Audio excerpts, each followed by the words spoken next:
Yes. जी master, एक प्रश्न आया है। जब आप ये ध्वनियों की बात करते हैं, तो क्या ये ध्वनि उत्पन्न करने के लिए या तो इसके साथ काम करने के लिए हमें संस्कृत आना जरूरी है, मंत्र आना जरूरी है? उसी से हम क्या अचीव कर सकते हैं एसेंशियली? ओके। ओके। देखिए, इसके लिए ना तो आपको कोई लैंग्वेज बैरियर है, ठीक है, ना तो आपको संस्कृत आना अनिवार्य है, ठीक है, क्योंकि संस्कृत जो है वो ओरिजिनल लैंग्वेज है। ठीक है ना, ओरिजिनल का मतलब वो जो ओरिजिन से आई है, शुरुआत से, प्रारंभिक काल से आई है जो, ठीक है, आदिकाल से। ठीक है, जब शुरुआत हुई तब से संस्कृत है। तो संस्कृत जो है वो ओरिजिनल लैंग्वेज है, ओरिजिनल कोड है। जैसे एक सॉफ्टवेयर का कोड होता है, उसी तरह से ओरिजिनल, इस पूरी सृष्टि का ओरिजिनल कोड जो है वो संस्कृत में लिखा गया है। और संस्कृत की समझ इतनी इजी नहीं है, संस्कृत की समझ इतना आसान नहीं है कि आप कहें कि सिर्फ आप उसको संस्कृत के दो श्लोक बोलने लगेंगे, या सिर्फ आप कोई टेक्स्ट पढ़ सकते हैं संस्कृत का, उसको ट्रांसलेट कर पाएंगे तो उससे संस्कृत समझ पड़ती है। क्योंकि संस्कृत के कोड को समझने के लिए सबसे पहले आपको अ से शुरू करना पड़ेगा। और जो आज हर प्रत्येक वर्ण का जो आज का स्ट्रक्चर है, जो आज आप प्रत्येक वर्ण का स्ट्रक्चर देख रहे हैं, जैसे अ को लिखा जाता है या आ को लिखा जाता है, या क ख ग श य श्र, तो ये काफी सारे बदलाव भी हो गए हैं इनमें। तो इनमें काफी सारे चेंजेस भी हैं। तो ओरिजिनल से ये बहुत चेंज हो चुके हैं, कुछ कुछ वर्ण तो बहुत ज्यादा बदल दिए जा चुके हैं। ठीक है। तो अगर ओरिजिनल संस्कृत को जानेंगे तो उसमें तो बहुत समय लगेगा। तो अब एक पार्थिव देह में रहकर इतना समय तो नहीं है कि आप उस लैंग्वेज के ऊपर पहले मास्टरी करें, फिर उसके बाद काम करें, फिर ध्वनियाँ प्रैक्टिस करेंगे। ठीक है। तो ये तो वो बात हुई कि आपको हेल्थ मेंटेन करने के लिए पहले एमडी करनी पड़ेगी या एमएस करनी पड़ेगी, तो ये तो नहीं कर सकते। जी तो जी। इससे बेटर है कि जो जो पहले हमारे हाथ में है, बेसिक है, पहले उस बेसिक को किया जाए। तो इसका अर्थ ये हुआ कि पहले हमें आज देखना पड़ेगा, जैसे अंग्रेजी भाषा है। ठीक है, अंग्रेजी कोई पश्चिम की भाषा नहीं है, जिसको आज अब सबको जैसे ब्रेन में सब में डाल दिया गया है, सबको सब कुछ चेतना में ये चीज डाल दी गई है, ये सबको बता दिया गया है कि ये वेस्ट की भाषा है, ये हमारी भाषा नहीं है। लेकिन मेरा मानना है कि इंग्लिश जो है वो संस्कृत का आधा कोड है। ठीक है, as per my perspective, English is the half code of Sanskrit. Sanskrit में 52 सिलेबल्स हैं, इंग्लिश में 26 हैं। संस्कृत में स्वर 10 हैं, इंग्लिश में 5 हैं। ठीक है, तो वो उसका ओह। हाफ कोड है। तो आप जैसे मान लीजिए आप इंग्लिश में एन एन बोलते हैं, एन, एन फॉर नंबर। ठीक है। हम्म। तो लेकिन संस्कृत में उसके दो हैं, न भी है, न भी है।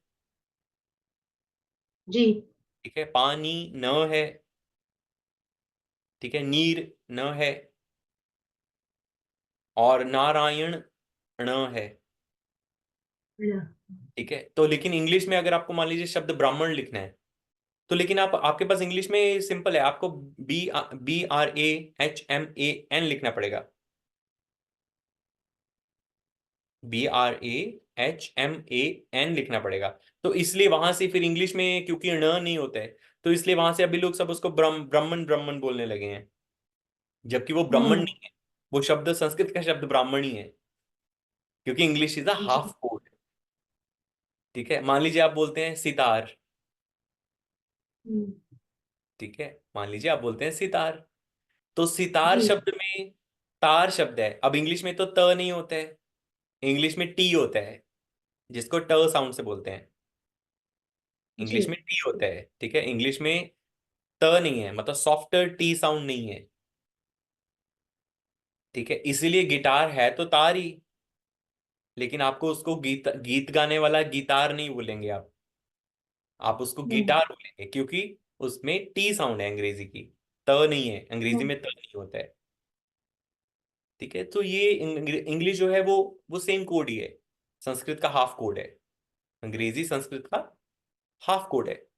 तो उस अगर बिल्कुल। उसको भी सीखें, या आप सरल भाषा में भी सीखें, या जो भी आपकी लोकल लैंग्वेज है, स्टेट लैंग्वेज है, जो आपकी रीजनल लैंग्वेज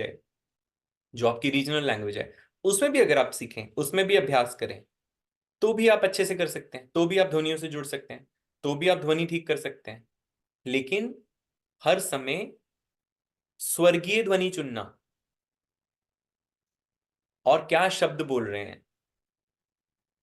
ठीक है ना, आप दुख, पीड़ा, दर्द, उदासी, ये वाले शब्द चुन रहे हैं भय। बोलने के समय, भय, ठीक है, या फिर आप उत्साह, दिव्यता, दिव्यता की स्तुति गान के ऐसे शब्द चुन रहे हैं, तो उसी पे निर्धारित है आपकी पूरी गति। एसेंशन भी। असेंशन, यस, असेंशन मीन्स ऊर्ध्व गति, असेंशन हाँ मीन्स ऊर्ध्व गति, सो इट्स लाइक स्पीड। जैसे मैंने बोला ध्वनियां फास्ट स्पीड पे काम करती हैं तो वो मौन हो जाती हैं, तो ऊर्ध्व गति का मतलब क्या हुआ, मतलब फास्ट ध्वनि, फास्ट साउंड। जी मास्टर, धन्यवाद। ध्वन्यात्मक तरंग फ्रीक्वेंसी को इतने विस्तार से समझाने के लिए, और गहन ज्ञान, हम हमारी बुद्धि तो सोच भी नहीं सकती है इतना ज्ञान इतनी आसानी से आसान शब्दों में हमें प्रसाद रूप में देने के लिए। धन्यवाद करती हूँ।